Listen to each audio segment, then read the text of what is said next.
how to say that one. Okay, let me share my screen. Okay.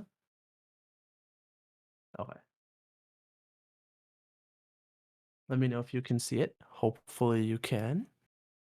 We're gonna be using actually, well, I guess I can just let the slides speak for themselves. And yeah, we can get started.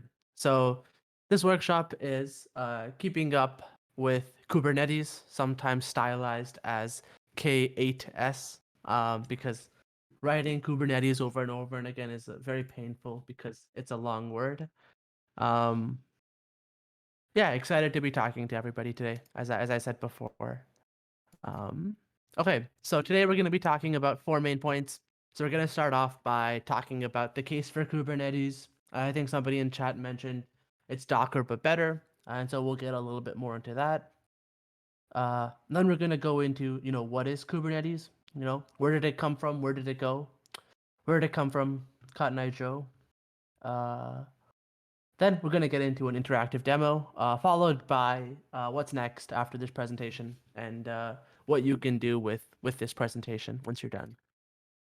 Okay, so first things first, there's a link to these slides at this URL here, so feel free to note that down if you want. And there will be an interactive demo. So the repository is available under the White Van GitHub organization, and it's called K8s demo. So feel free to check out both of those things if you want to follow along with the demo. If not, you can just watch. Okay, so this is one of my favorite quotes in software reliability engineering or deployment.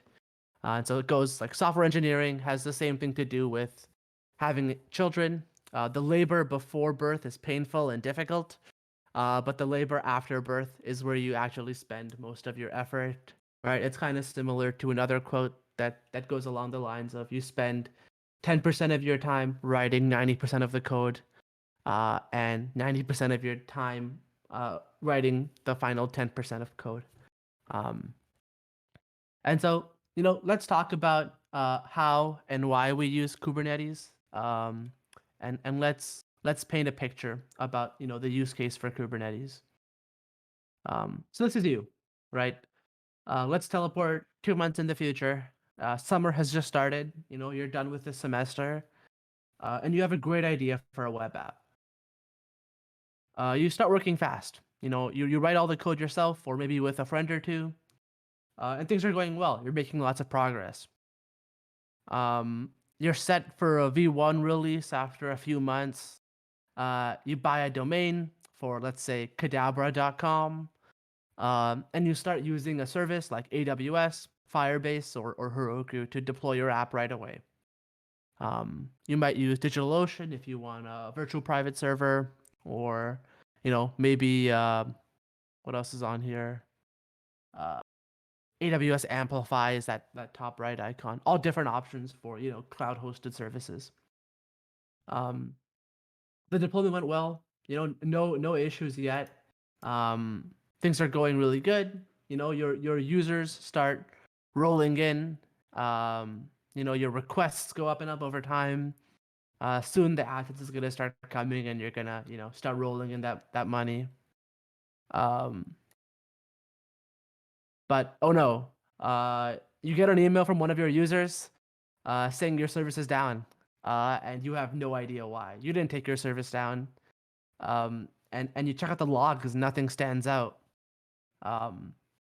You buy a beefier VM, and or you switch to a beefier VM, and you redeploy and pray. It's unclear why your requests went from several thousand to zero in a few seconds, but clearly something went wrong, right? And so the service goes back up. Slowly your requests start climbing again, but it's still pretty unclear what exactly happened or how long this new fix is gonna last. Some more time passes. You're getting to several thousand users now, several thousand requests per second. But suddenly you start seeing that outages are happening more and more regularly, right? And every time the app dies, we're losing out on money now, right? Our ad money isn't coming in when the app goes down. And for users, it's a really bad experience every time you have an outage like this, and your application dies. You've tried scaling up the VM a few more times, but it's not working, right? You're paying a lot of money for this chonky instance, but nothing's working. At this point, you're sweating quite a bit. Um, so you recognize that you need to make some serious changes, right? This architecture that you have, right, with one VM isn't really working. So where do we start? So we've encountered a fundamental problem, right, in architecture. There's two different kinds of scaling here. So what you did in this scenario was vertical scaling. You added more resources to a single server, right? Whether it's CPU, RAM, GPU, storage, etc., right? And so you scaled up that one machine. This is the opposite of what we would call horizontal scaling, right? Which is the process of adding more machines to a pool of resources, as opposed to increasing, the power of an individual machine. And then the advantage of horizontal scaling is, not all of these machines need to be very fancy. So this is what a beginner's guide to horizontal scalability might look like. The first things first, you want to distribute your database. So you partition your data based on some key, and then you can shard it, to different machines, each of which is then responsible for some subset of data, as opposed to having all of your data live on one machine. Secondly, you can utilize concurrency to distribute jobs, right? Instead of having everything run in one thread, you can use multiple threads or even multiple machines or processes. Next, you can use messaging to pass data around your different services. As soon as you move from one machine to 100, you can't use files anymore to pass data around, or pipes or anything locally. So you can use a messaging service to pass data around. Next, you can use containerization to create a consistent application environment. And lastly, you can use load balancing, proxying, and caching. And so this sounds like a lot, right? Everything that I've just mentioned, this is a lot to do. And so how can we really achieve these goals, right? That's the question. Horizontal scalability is a tough problem, and things are not as simple as just adding more resources to an individual machine. So why is horizontal scalability hard? Well, there's a couple reasons, right? Testing gets hard. It's easy to test one service by itself, but what happens when you have 50? Communication is hard, right? As I mentioned, you can't use files or pipes. And when you're using communication over the network, there's overhead associated. There's a lack of atomicity, right? There's no locks over a network, right? You can't use a mutex, so you have to get around that somehow. Debugging gets more complicated, right? You might have logs from one machine, but what happens if you have logs from 10 machines and the times aren't consistent across those machines? How do you handle that? Deployment gets more difficult, right? Oh, oops. Where was I? Deployment gets more difficult, right? You can't just use a process or one container. You have to run 100, right? What do you do in that scenario? And lastly, like I mentioned that you might be able to use commodity grade hardware, but you don't need fancy stuff. But oftentimes it's easier to buy one new CPU than to buy 10 new computers, right? Or manage 10 new computers. This is where Kubernetes comes in, right? The high-level objective of Kubernetes is to create a platform on which you can build scalable applications. And you want to be able to schedule jobs to appropriate nodes. You want to claim different types of storage, whether it's file or block storage. So when I say file storage, I mean like a file system. Think ext2 for anybody that's taken 369. Or block storage, right? And so block storage is literally just an unpartitioned piece of storage. And so the use case for both of those is very different, right? You might want block storage if you have a database which just needs an undefined amount of storage. Um, uh, and then, Kubernetes is also responsible for configuring different network components. And so that also comes with the fact that you need to manage security as well. And lastly, you can run health checks and you can ensure that all of your applications are healthy. And so if an application goes down, you can restart it. So it can automatically handle that process for you. And so where was Kubernetes created? Well, it started out at Google, and the project was originally called Borg. And it was used for orchestrating the thousands of machines that Google has. And so it was open sourced in mid 2015. And the creation of Kubernetes also came with the creation of the Cloud Native Computing Foundation, which is under the Linux Foundation. And so it was written entirely in Golang. And on GitHub, it's the second largest project in terms of the number of authors and issues, only following or only behind the Linux kernel itself, right? Which is another huge project. And so let's get into a live demo now, right? I've done a lot of talking about what Kubernetes is, but let's actually mess around with it a little bit. Okay, so this is what the architecture looks like. This is going to be confusing, so I wanted to show you this diagram so we could come back to it later. So let's get started with the different tasks. So first things first, let's install Kind. So what is Kind? Essentially, it's a single node Kubernetes cluster. So cluster is used very liberally here that runs inside of Docker. It's highly flexible and it's easy to get started with for testing development or just playing around with Kubernetes. It's developed by the Kubernetes community and it can run on any Linux, OS X, or Windows machine. And it has support for all the core Kubernetes features that you'll probably want to use. Okay, so let's do that here. So I'm currently logged in to a server that's sitting in my basement. So I have a Kind cluster running. So let's delete that cluster for now, and then we can create a new one. So if you go to the repo that I linked, you can see the README that's there. And so we're pretty much going to go through each of these steps. So first things first, we're going to create a Kind cluster with the specific configuration that we'll be using for this demo. So all this configuration does is it forwards. Oh, you can only see the slides? Oh, oops. Thanks for the heads up, Jerry. Let me switch that. Change windows. Give me one sec.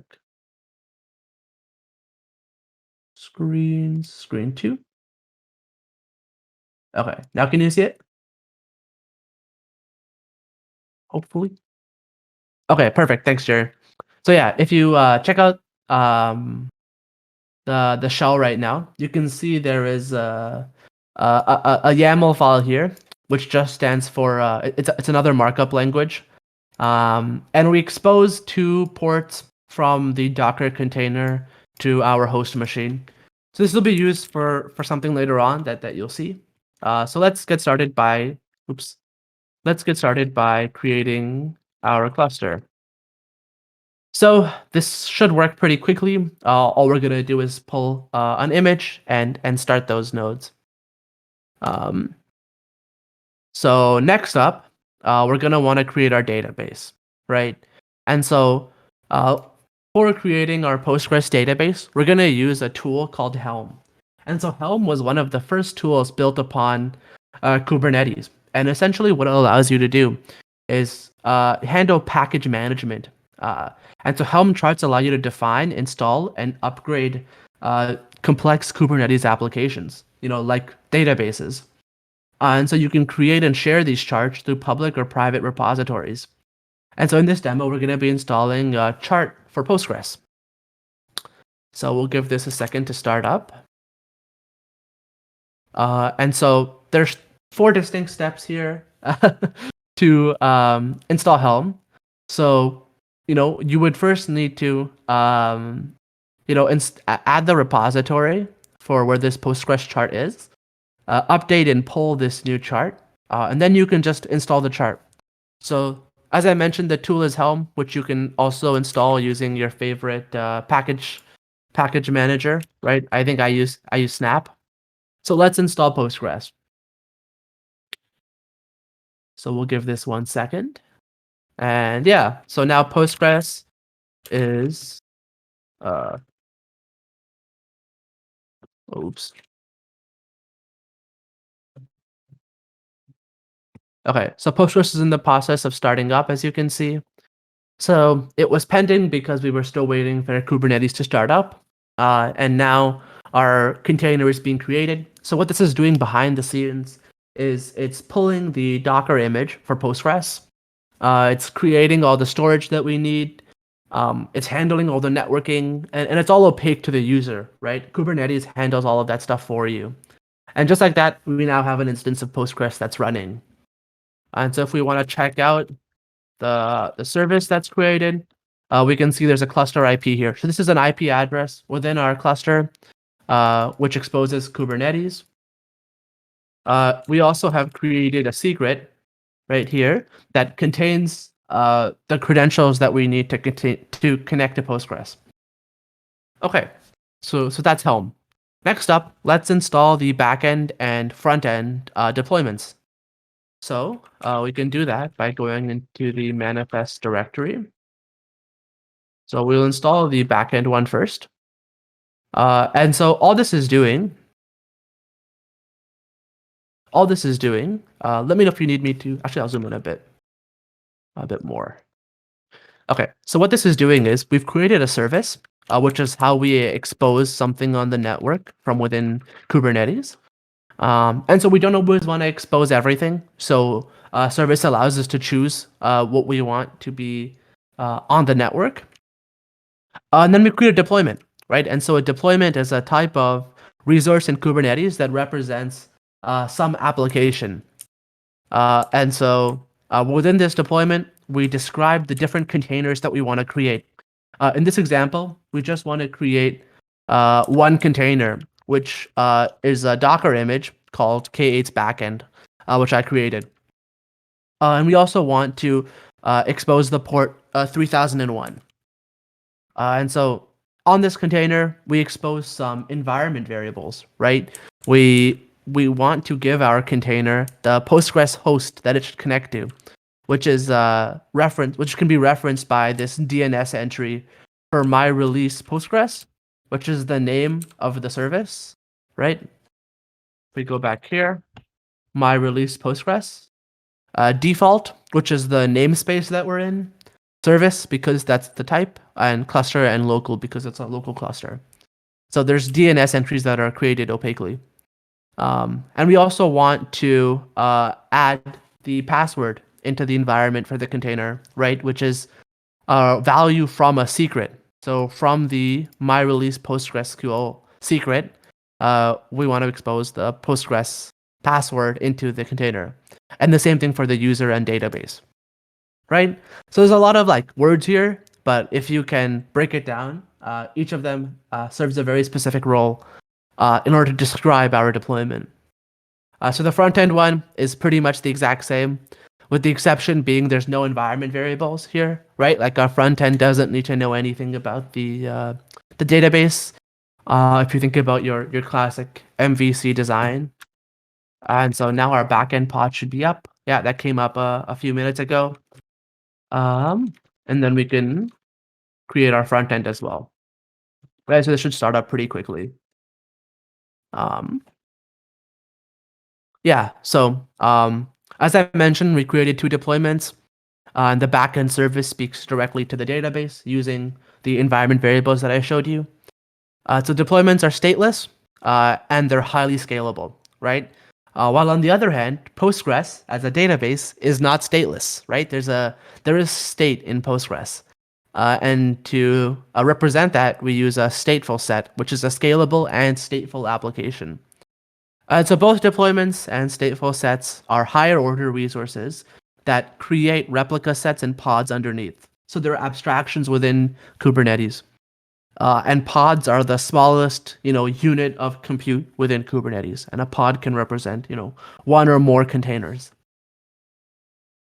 So let's go back to this graph, this diagram now, right? So we talked about how we have services, right? And each of these expose a deployment onto the network, right? And so our service can either be a load balancer, a node port, which basically just means that, on some port on every node in our network, that port will reference a service, or a cluster IP, which is an IP address that we can access within our cluster. And so, as I mentioned, deployments build up lower level workload types like replica sets and pods, and they accept an image environment variables along with a namespace. And so stateful sets are similar, except they aren't stateless and they reference a persistent volume and a persistent volume claim. And so a PVC, or persistent volume claim, is a claim to some kind of storage, right? So Postgres claims storage on our nodes. And lastly, look at this white dotted line around all of our resources. They all exist in a certain namespace, right? And so this provides a level of isolation.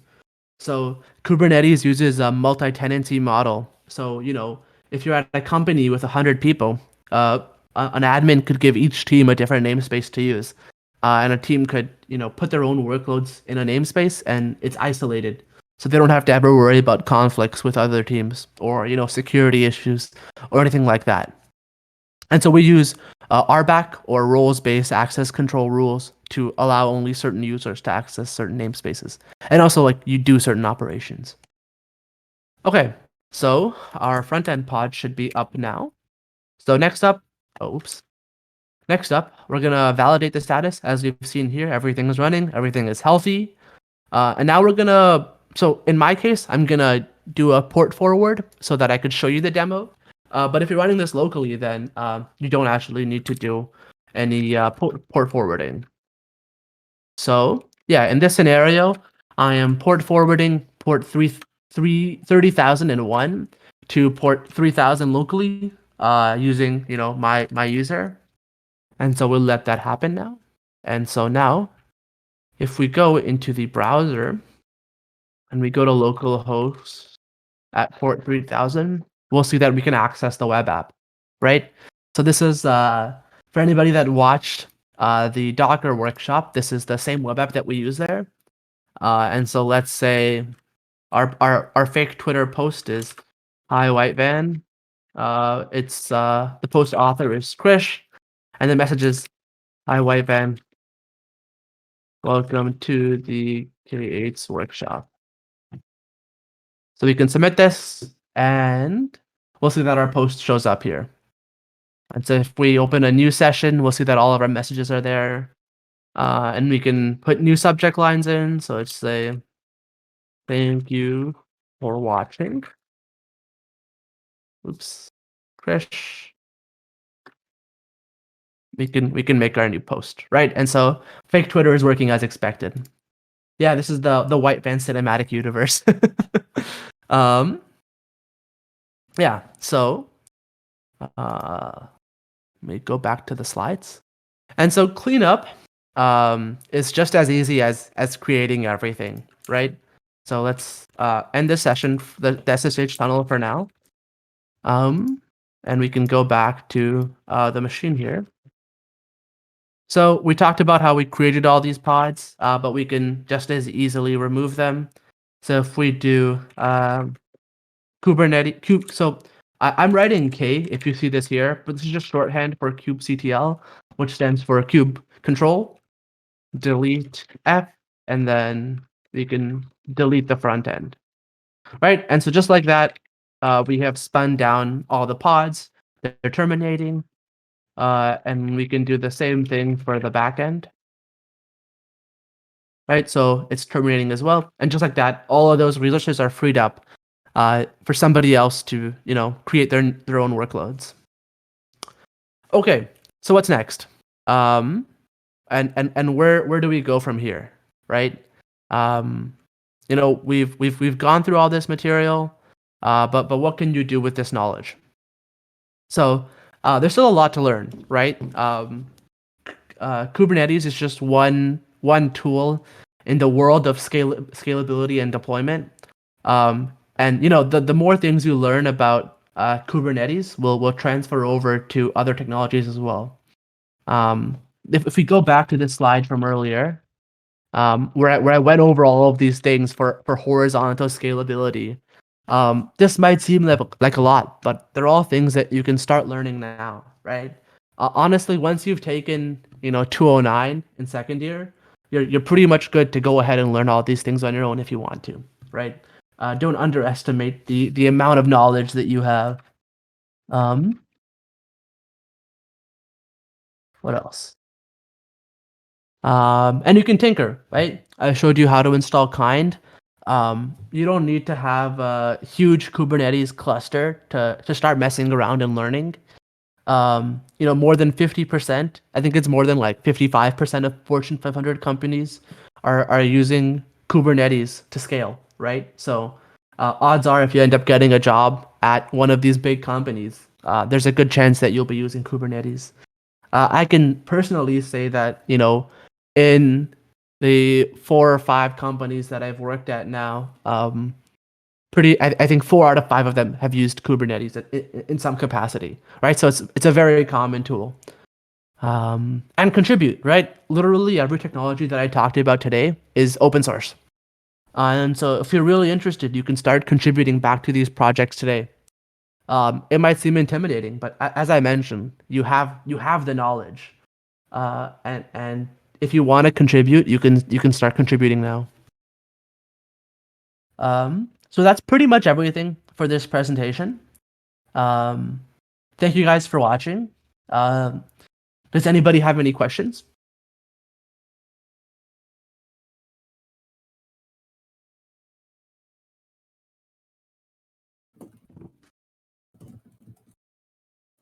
I guess I have a question. Yeah. So I know you talked a bit about Docker earlier, but I was just wondering like what the differences between Docker and Kubernetes are exactly. Good question. So, conceptually, within Kubernetes, let's go back to this diagram. Um, when we so within Kubernetes, we talked about pods in this presentation, but pods are scheduled onto different nodes in our cluster, right? And so each of these nodes run a container engine, right? For example, Docker is a container engine. There's other container engines available now, but Docker is one of the most popular ones still. And so Docker allows you to run different containers. Um, but the problem is with Docker, you still have the same upper limit of scheduling containers on one machine, right? Kubernetes is a type of software called CO or Container Orchestrator, which allows you to schedule containers onto many different systems, right? Many different nodes.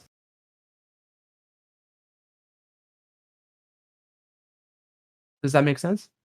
Yeah. So essentially like um it so what Docker on its own is lacking that Kubernetes has is like Docker Swarm kinda? Yeah, exactly. Docker Swarm is another kind of container orchestrator. Although, like within the industry, you'll find that a lot of companies opt to use Kubernetes as opposed to Docker Swarm because of the restrictive licensing that Docker Swarm has. It's proprietary and not open source, as well as like the fact that Docker Swarm is like very opinionated, so it's difficult to do certain things with it. Gotcha. Hmm. Yeah, all my homies hate proprietary software. That's right. That's right, Fluffy. Um, okay, so I guess while we have some time, um, we can quickly go into how an application is structured, so that you can, host it on Kubernetes. Because you can't just take any old application and toss it on Kubernetes and hope to be good, right? So in order to use something like Kubernetes, we have to design our application in a way that it can handle the fact that um, it might be running on different nodes in different environments. Um, and so, something that we use pretty extensively is environment variables, right? Or CLI arguments. And so, in this example for our backend, we use environment variables in order to get all of our connection information for Postgres. Moreover, right, in a containerized environment, when you connect to a database, you might not have any guarantees that the database is already configured. So oftentimes when you initially connect, you might want to validate that, the database is exactly what you expect, right? And so sometimes if you use an ORM, you can use that instead of manually doing it like I do here. Aside from that, there's a pretty standard, API here for fake Twitter, um, just for getting posts and adding posts. I won't go too much into this because Jerry and Iota have done it better justice than I can. And the front end is configured in a very similar way, right? So if we check out, I won't go too much into Docker here because we've covered that in a previous workshop. But essentially, we're using create React app to build a static site that we then serve through a Docker container, right, on port 5000. And so like the actual applications can be very bare bones because we can move most of the logic out into the infrastructure, which is one of the main tools. Okay, any other questions? I know this workshop was a little bit shorter, so if anything's still unclear, let me know, and I'm happy to answer anything.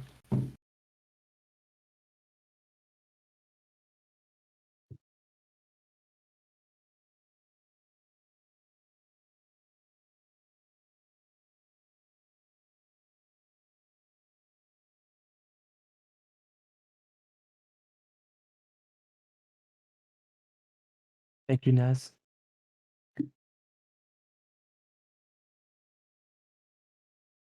Okay, cool. Then I will let you all go if there's no more questions.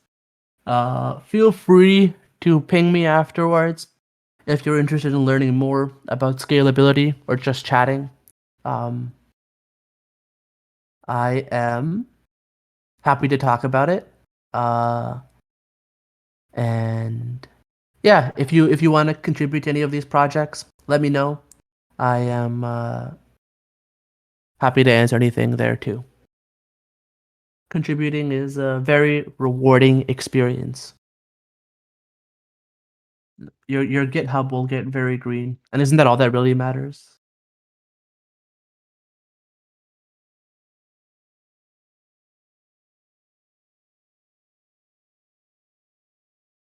Yeah, I think we started a little bit early, Dev.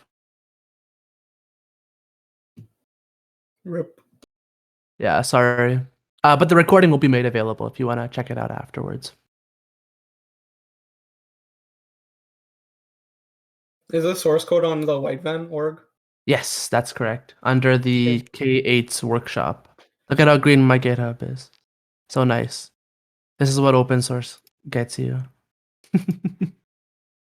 I need to steal your Docker for building the static React app. Jerry, you didn't hear anything. It's for 301. No.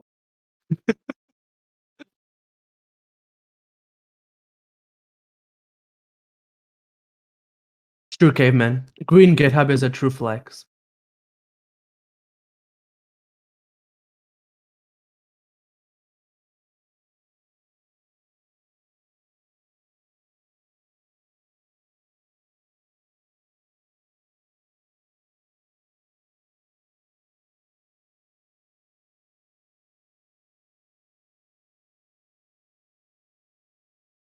Okay, cool. That's everything then. Thank you guys for watching. Yeah, feel free to ping me if you have any questions. Yeah, you can make your commits in private repos public too, Jerry. Oh, it's on a separate account though. Bad. Yeah. Pensive fist.